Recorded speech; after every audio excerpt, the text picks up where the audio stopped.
ఆ బంగారు పంజరంలోంచి బయటకు వచ్చి క్రిష్ లైఫ్లో ఉండలేదని.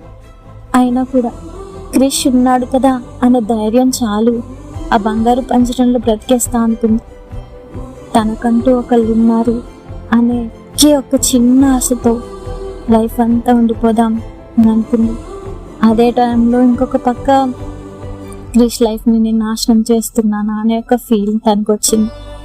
క్రిష్కి దూరంగా ఉండాలి అనుకుంటుంది, కానీ చెప్పా కదా ఎమోషనల్గా కనెక్ట్ అయితే అది విడిపోవడం చాలా కష్టమని.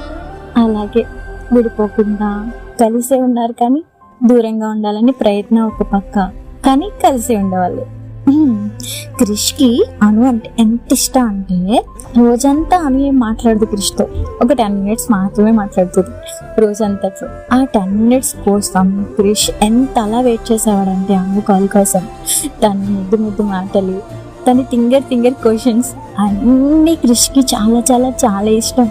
అను చేసే ఆ 10 minutes కాల్లో చాలా చాలా చాలా హ్యాపీ అయిపోతాడు క్రిష్, అంతలా ఇష్టం.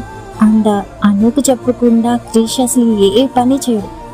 ఆఖరికి ఫోన్కి ఒక పౌచ్ కొనాలన్నా సరే అను ఏ కలర్ బాగుంది చూడు అని తన పర్మిషన్ అడుగుతాడు. అక్కడికి ఏమైనా తిందాం అనుకున్నా సరే చికెన్ తిందాం అనుకుంటున్నాను అని చెప్పే చేస్తాడు, ప్రతిదీ చెప్పే చేస్తాడు.